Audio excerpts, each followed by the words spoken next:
What if I told you that cutting off contact isn't the power move you think it is? That silent treatment you're giving him isn't breaking him, it's making him forget you. But what if there was a better way? A way to make him obsessed with you, unable to get you out of his mind. Today, I'm going to show you a strategy that flips the script, one that makes him chase you and regret ever letting you go. A lot of people believe that the best way to take control of a situation is to disappear completely. They think that by cutting someone off, they'll create an unbearable void, forcing the other person to fill it with regret, longing, and eventually a desperate need to have them back. But this idea is based on a misunderstanding of human nature. It assumes that absence automatically creates attachment, that ignoring someone will make them crave you. In reality, absence is a double-edged sword. It doesn't guarantee desire. It guarantees space. And in that space, people don't always sit around in agony, reflecting on their mistakes. More often than not, they adjust, get used to the silence, and move on. Eventually, they stop noticing the space you once occupied. Real power in any relationship, romantic, social, or even professional, doesn't come from reactionary moves like cutting someone off just to make them suffer. True power comes from influence. And influence isn't about removing yourself, it's about reshaping the situation itself. It's about making sure that whether you're physically there or not, your presence is still felt. If you want someone to truly feel your absence, you don't just disappear. You make sure every interaction with you was so impactful, so deeply ingrained in their mind, that they can't move forward without encountering echoes of you. This is where most people get it wrong. They think ignoring someone, leaving texts unanswered, blocking them is the ultimate move. But ignoring is passive. Influence, on the other hand, is active. Influence lingers. It doesn't fade when you leave. It stays, shaping their perceptions, challenging their expectations, making them realize what they've lost. Influence isn't built through detachment, it's built through meaning. If you really want to leave an impression on someone, you have to create experiences so significant that they struggle to move forward without being reminded of you in some way. That's why emotional intelligence is key. People aren't moved by absence alone, they're moved by significance.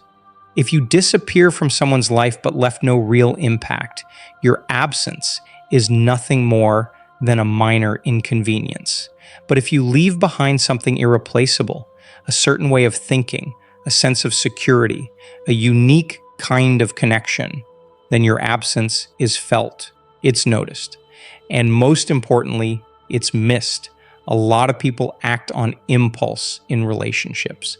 They react to rejection, betrayal, or distance by shutting down and going silent, thinking their absence will serve as a punishment.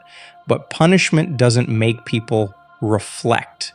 Reflection makes people reflect. And real reflection isn't triggered by silence alone. It's sparked by a balance of presence and restraint. Show that you're still around, but you're not desperate. Show that you've grown, but you're not cold. Show that you're valuable, not vengeful. When you understand this, you start to see that it's not about creating distance. It's about creating perceived loss. Distance alone doesn't make someone regret losing you. But if they see you as truly valuable, as something they can't easily replace, then the loss becomes real. That's why influence matters. It ensures that what you brought to the table isn't something they can find somewhere else. So the real question isn't, should I go no contact? The real question is, how do I make myself irreplaceable? And the answer to that is growth. If you stay the same, if you act out of bitterness and resentment, you're not evolving, you're just reacting. And reactions are predictable. Predictability isn't powerful. What's powerful is transformation. When someone expects you to fall apart and you rise instead, when they assume you'll come running back and instead you build a life without them, that's when the shift happens. That's when they start questioning themselves instead of dismissing you. Most people won't admit it, but what really unsettles them after a breakup isn't the silence. It's the realization that the person they left behind is no longer waiting for them, no longer emotionally tied to their every move, no longer predictable in their pain. And that is what creates impact. The most effective way to make someone recognize your worth isn't by disappearing, it's by growing in ways they can't ignore. When you commit to bettering yourself, improving your mind, body, and emotional intelligence, when you chase your goals, refine your skills, and evolve beyond what they ever imagined, that's when the sense of loss becomes undeniable. It's not just about physical distance anymore, it's about the painful realization that what they once had access to is now out of reach. Not because you blocked them or ignored them, but because they simply no longer measure up. This is what real power looks like. Power isn't about cutting someone off and hoping they come back. Power is becoming someone they wish they had never lost. People don't see the world as it is. They see it based on their own needs, desires, and narratives. When you make yourself constantly available, when you're always there, waiting, reacting, you lose your perceived value. You become an expected part of their reality, something that requires no effort to obtain or maintain. And what comes too easily is rarely appreciated. Human nature is wired to value what feels scarce. We chase what we fear losing. This principle drives everything from economic systems to social dynamics and even personal relationships. When something becomes less accessible, its perceived value skyrockets. That's why luxury brands limit availability, why people long for experiences they can no longer have, and why relationships operate under the same psychological law. If you're always within reach, you stop being desired. But the solution isn't to simply vanish. Disappearing doesn't automatically create longing, it creates space. And space can be filled with anything: pain, distraction, new experiences, or even indifference. The goal isn't just to be absent, it's to be missed. You want to leave a void that can't be easily replaced. And that doesn't happen through silence alone, but through strategic distance. Most people assume ignoring someone will make them crave attention. But what people truly crave is contrast. They're drawn to inconsistency, unpredictability, and the uncertainty that makes them question how much control they really have. If you were always there, always responding, always available, and then you suddenly disappear, it's not an act of strength, it's surrender. You're giving up your influence and hoping they notice. But people don't always notice what's gone. They notice what's changing. A sudden absence might shock them, but a gradual shift, one that makes them question what's happening, has a far deeper psychological impact. When someone expects you to reach out, to react, to be emotionally available like you always were, and instead they're met with something different, that's when the gears in their mind start turning. They begin to wonder if they still have the same access to you, and uncertainty, especially when it replaces something they once took for granted, breeds discomfort. Discomfort leads to focus, and whether they want to or not, that focus keeps you in their mind. This is the power of scarcity. It's not about punishing someone, it's about shifting their perception of your value. When they assume you'll always be there, they don't need to think about you. When they believe they have control, they don't need to question what you meant to them. But when your presence shifts, when you stop engaging the way you used to, when your energy is directed elsewhere, when your availability becomes unpredictable, that's when the psychological shift happens. That's when you go from being part of the background to becoming a source of curiosity, concern, even obsession. And this is where most people go wrong. They try to fake it. They ignore messages on purpose, delay responses, play games to seem less available. But pretense is easy to spot. People can tell when they're being manipulated. They might react briefly, but it doesn't create the lasting psychological impact you need. Because for scarcity to work, it has to be real. Your absence has to come from something authentic. Growth, self-improvement, new opportunities, not from a calculated attempt to get a reaction. When you're genuinely focused on something bigger, when your life is no longer centered around proving your worth to them, they feel it. That's when they truly notice your absence, not just because you're gone, but because they are no longer the center of your world. And this is the paradox of influence. The moment someone realizes they no longer control how you feel about them, they start questioning their own place in your life. They start to question whether they were ever as important as they once believed. And in that uncertainty, a sense of loss takes hold. Not just the loss of a person, but the loss of certainty, the comfort of knowing they were valued beyond question. And that more than anything is what compels them to chase. People don't remember events in isolation. They remember the emotions tied to those moments, the way a specific experience made them feel about themselves, their world, and their own significance. That's why two people can recall the same event in completely different ways. Because memory isn't a record of facts, it's a record of emotional impact. And if you understand this, you understand one of the most powerful forces in human relationships: emotional anchoring. When someone thinks of you, they don't remember you as a checklist of traits or qualities. They remember how it felt to be around you. They recall the emotions most deeply connected to your presence. And this is where most people go wrong when they try to regain power in a relationship. They focus on absence, on punishment, on withdrawal, thinking that by removing themselves, they'll create longing. But the most effective way to make someone feel your loss isn't just to disappear. It's to make sure that thoughts of you are emotionally charged. People don't miss a person. They miss how that person made them feel. This is why you can be attractive, intelligent, accomplished, and still be forgotten. If your presence was linked to stress, conflict, or emotional exhaustion, that's the impression that lingers. But if your presence brought deep joy, challenge, excitement, and meaning, then even in your absence, that emotional imprint remains. So the real question isn't, how do I make someone miss me? It's, how do I ensure that the strongest emotions they felt were connected to me? Because that is what they will struggle to replace. People seek emotional consistency. If they experience something powerful with you, they will subconsciously look to recreate that feeling. This is why we replay past relationships in our minds, why we compare new people to old ones, why certain moments stay with us for years while others fade. It's not the person we struggle to move on from, it's the emotional reality they created for us. Many people assume that emotional impact comes from grand gestures, from words, from intense moments of connection or conflict. But in reality, it's the smallest moments that leave the deepest marks. It's the way someone made you feel without even trying, in a way that felt natural and effortless.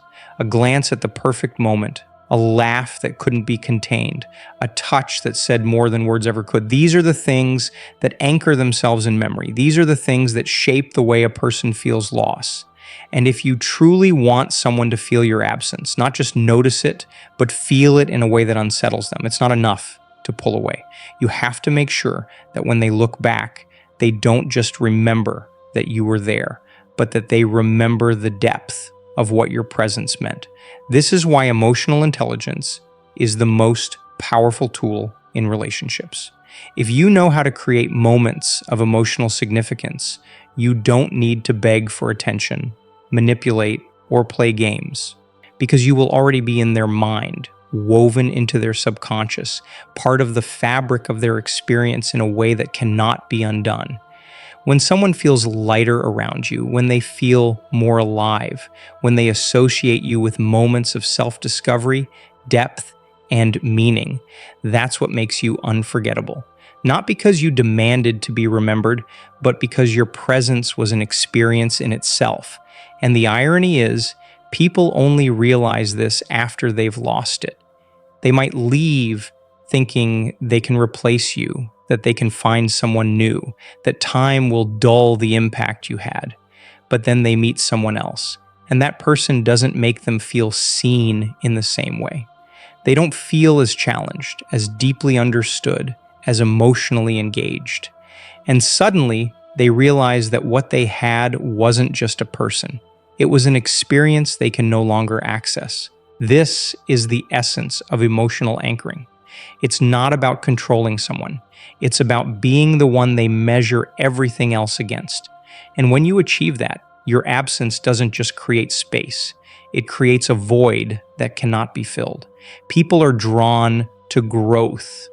Whether they consciously recognize it or not, they are wired to respect, admire, and even crave those who are evolving. The reason is simple. We are naturally pulled toward what feels expansive, toward what challenges us, toward what forces us to see ourselves in a new light. Growth is a sign of strength, adaptability, and the ability to navigate an unpredictable world.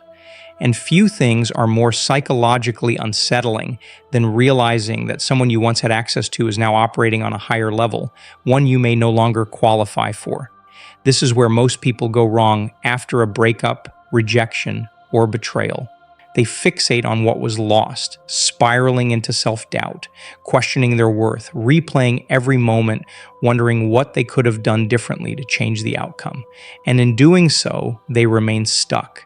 They drown in self-pity, waiting for time to magically fix everything, as if the universe will recognize the unfairness and somehow correct it. But this is a weak strategy because it depends on external circumstances instead of internal transformation. The truth is harsh but undeniable.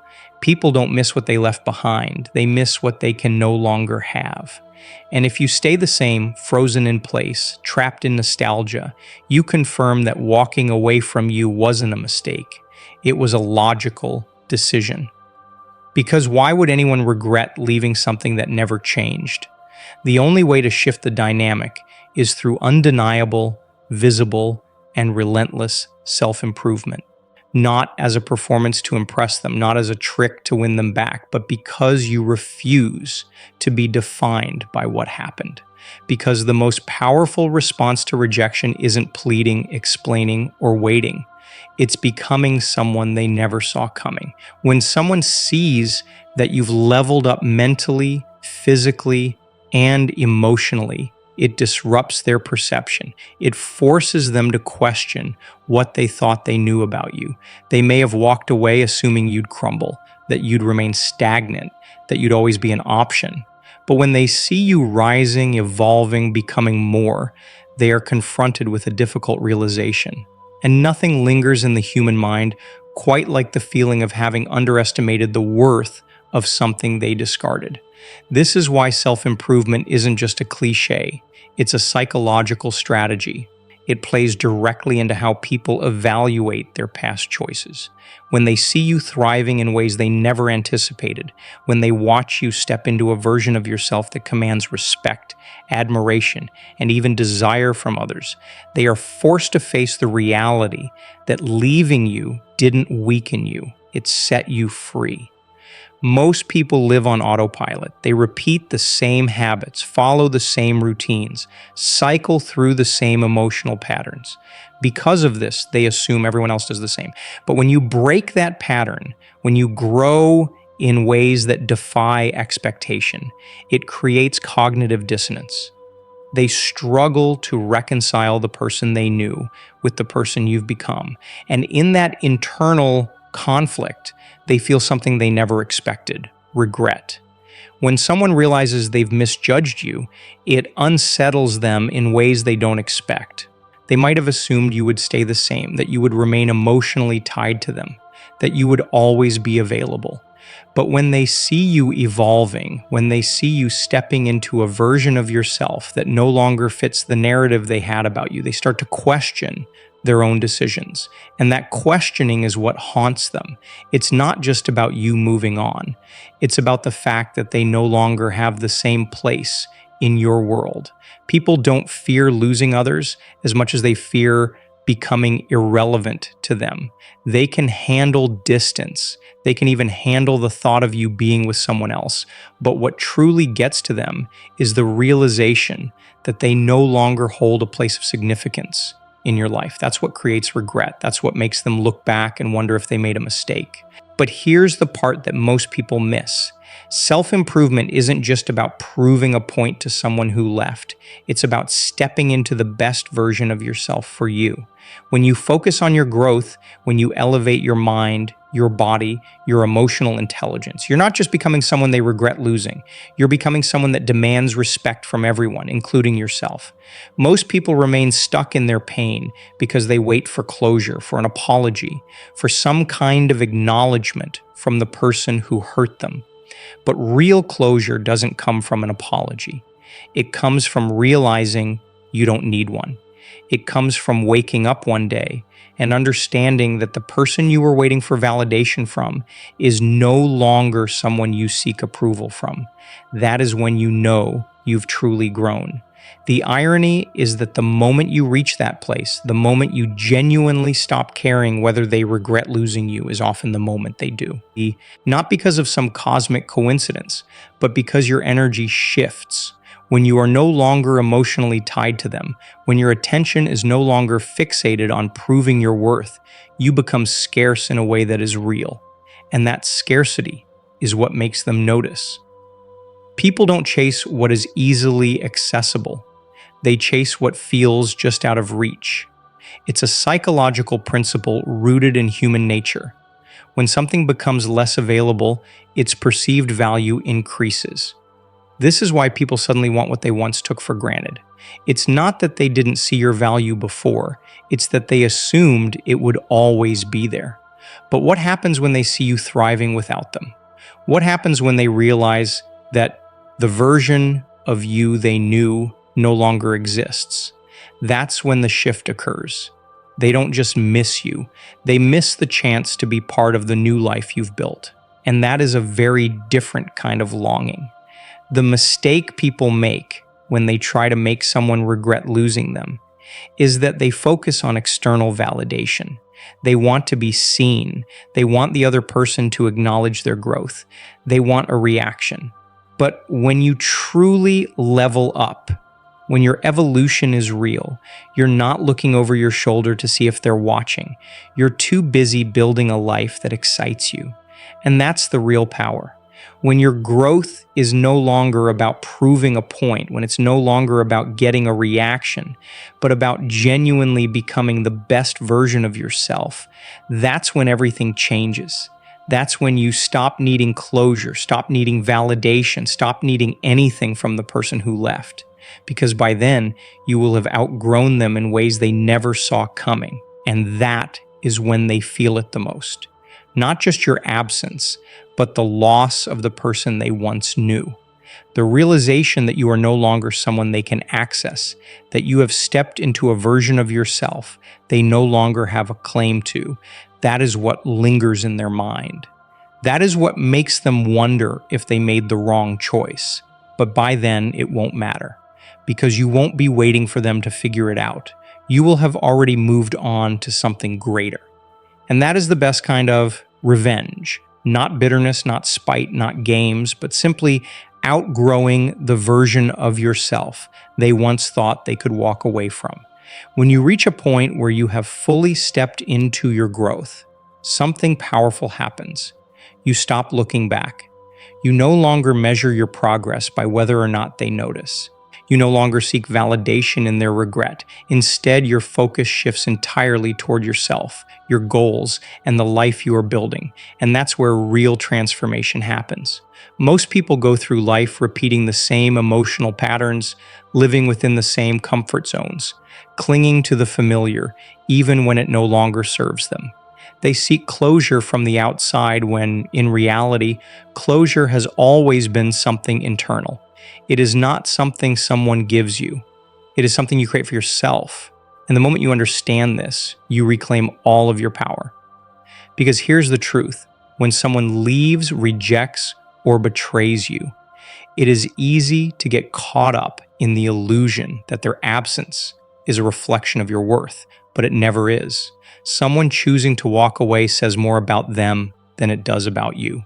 It speaks to their own capacity, or lack thereof, to appreciate and recognize the value of what was in front of them. And that is not your burden to carry. Your job is not to convince them that they made a mistake. Your job is not to sit in waiting, hoping for the day they realize what they lost. Your job is to evolve in such a way that their absence becomes irrelevant, not as a performance, not as an attempt to make them regret their decision, but because you owe it to yourself to become the kind of person who doesn't need to seek closure from those who couldn't see your worth in the first place. When you operate from this mindset, everything shifts. The energy you once spent dwelling on the past is now redirected into building something better. Instead of replaying old conversations in your mind, you find yourself engaged in new ones that challenge you, excite you, and expand your world in ways you never expected. Instead of waiting for them to miss you, you realize that the life you are creating is far too fulfilling to waste time wondering if they do. And ironically, that is exactly when they start to feel it, because while you were growing, they remained the same. While you were leveling up, they were moving in circles. While you were expanding, they were still trapped in the mindset that made them walk away in the first place. And the moment they realize that you are no longer where they left you, that you are no longer waiting, no longer yearning, no longer needing them to see you, that is when regret sets in. Not because they are ready to change, not because they suddenly understand the depth of what they lost, but because they now see that you have become someone who is no longer within their reach. And that is the deepest kind of loss. People do not regret leaving what stays the same. They regret leaving what outgrows them. They regret losing what they can no longer touch, no longer influence, no longer control. It is not just your absence that creates longing. It is the realization that your presence is now something rare, something valuable, something they can no longer claim. That is the power of growth. And the most beautiful part, by the time they realize it, you won't care. Not because you are cold, not because you are spiteful, but because you have built a life so rich, so full, so deeply aligned with who you are meant to be, that the past no longer holds weight. That is the real victory. Not proving them wrong, not making them miss you, but reaching a point where their presence or absence no longer defines your happiness. Because the ultimate transformation is not becoming someone they regret losing. It is becoming someone who no longer looks back. When you reach the point where you no longer look back, where your growth is no longer tied to their perception, you step into a new kind of power, one that is completely your own. You stop living in response to what happened and start living for what's ahead. You stop replaying old memories and start creating new ones. You stop wondering if they regret losing you and start realizing that it doesn't even matter. Because life isn't about proving your worth to someone who couldn't see it. It's about becoming so deeply rooted in your own value that you don't need external validation. It's about building a life that excites you so much that you no longer have the time or energy to dwell on what was lost. This is the shift most people never make. They stay stuck in cycles of nostalgia, in endless what-ifs, in the constant hope that the past will correct itself. But that's not where freedom is found. Freedom is found in realizing that the past no longer has control over you. Freedom is knowing that your worth is not dependent on who stays or who leaves. Freedom is understanding that the only person who truly needs to recognize your value is you. And when you embody that mindset, something incredible happens. You attract people who recognize it too. The more you grow, the more you elevate yourself, the more you step into your true potential, the more you naturally align with those who see and appreciate you for who you really are. You stop attracting those who need to be convinced of your worth and start attracting those who already recognize it. That is why self-improvement isn't about making someone else regret losing you. It's about making sure you never regret not living up to your fullest potential. Think about it. How many times have you looked back on a situation that once consumed you and realized in hindsight that it no longer holds the same weight? That the pain, the longing, the desire for closure has faded? That the person who once occupied so much space in your mind has become just another chapter in your story? That is the power of moving forward. The moment you stop waiting for validation, the moment you stop hoping for someone to see what they lost, the moment you stop needing closure from anyone but yourself, that is when you truly heal. And ironically, that's also when the tables turn. Because while you were focused on becoming the best version of yourself, while you were leveling up in every way imaginable, they were still living in the same patterns. They were still expecting you to be where they left you. They were still assuming you'd always be within reach. But then they look back and you're not there anymore. Not because you disappeared, not because you played games, not because you wanted to make them chase, but because you genuinely outgrew the version of yourself that once needed them. And that realization is what stays with them. Because here's the truth, people only truly regret losing you when they realize they can no longer have you. Not when you're waiting, not when you're hoping, not when you're subtly trying to get their attention. They regret it when they see that you've become someone who no longer needs them, someone who is thriving, someone who has created a life so fulfilling that their absence is irrelevant. They regret it when they realize they are no longer part of the world you've built. And by then, it won't matter, because the greatest success is not proving someone wrong.